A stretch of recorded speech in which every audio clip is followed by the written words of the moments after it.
toute la journée sur notre antenne pour commenter cette actualité. Parmi eux, Pierre Réhoff, reporter et écrivain, et Ricardo Bocco, spécialiste du Moyen-Orient.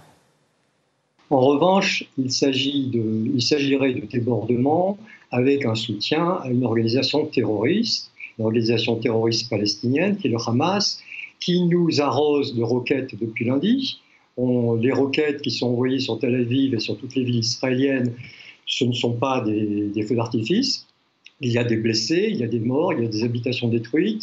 Il y a 3 jours, on a été réveillé 4 fois pendant la nuit avec des explosions et avec des sirènes. On est dans une situation où, pour sortir de l'impasse, il faudrait imposer à l'État israélien de renoncer à une série de politiques comme celle de la colonisation pour commencer, pour ne pas parler de la nécessité à moyen terme d'évacuer les colonies pour laisser la place à la population palestinienne d'évoluer sur différents plans, y compris le plan non seulement social et culturel, mais également économique, parce que l'économie palestinienne est pratiquement otage de l'économie israélienne. Effectivement, il y a des enfants palestiniens qui sont morts et c'est très regrettable.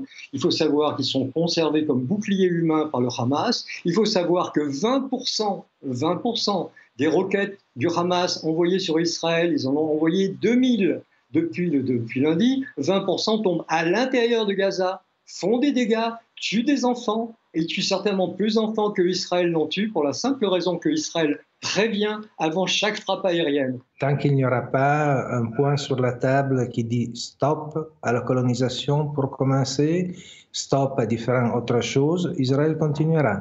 Mais ce qui est dramatique dans tout ça, c'est pas simplement une question de soutien aux Palestiniens, c'est qu'on voit la société israélienne s'enfoncer d'année en année dans le cancer de la colonisation.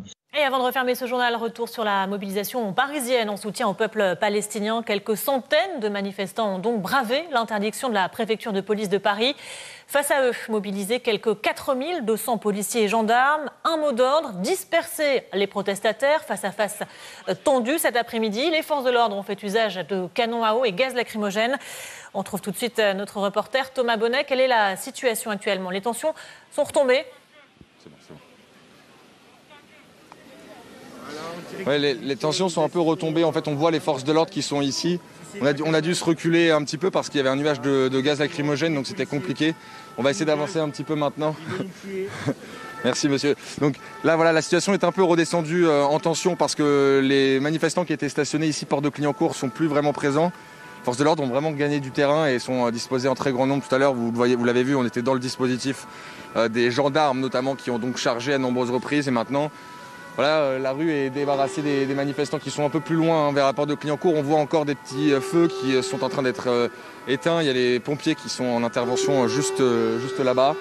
Voilà pour une situation qui est un peu revenue au calme. Il y a encore des manifestants toutefois. À Porte de Clignancourt, il y a encore des manifestants même qui sont ici. Mais la situation n'est plus aussi tendue que tout à l'heure, même si on entend régulièrement des tirs de gaz lacrymogène qui sont envoyés, vous l'entendez à l'instant, par les forces de l'ordre. On a vu également la Brave en intervention tout à l'heure pour disperser la foule. Voilà donc pour la situation ici, boulevard Ornano, près de la porte de Clignancourt.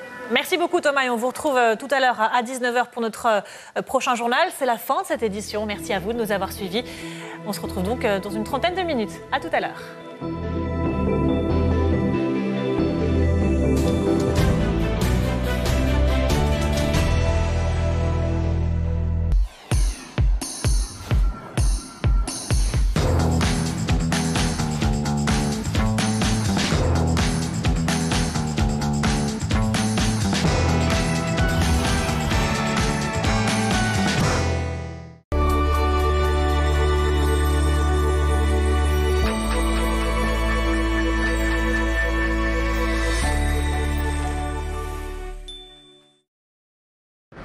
Le Kremlin de Toula a été érigé au XVIe siècle, à l'époque des incursions des Tatars et des peuples de Crimée. Une époque de féroces batailles et de campagnes militaires. Ici, on défendait héroïquement les abords de Moscou il y a encore 5 siècles. Aujourd'hui, ce n'est pas seulement une attraction touristique.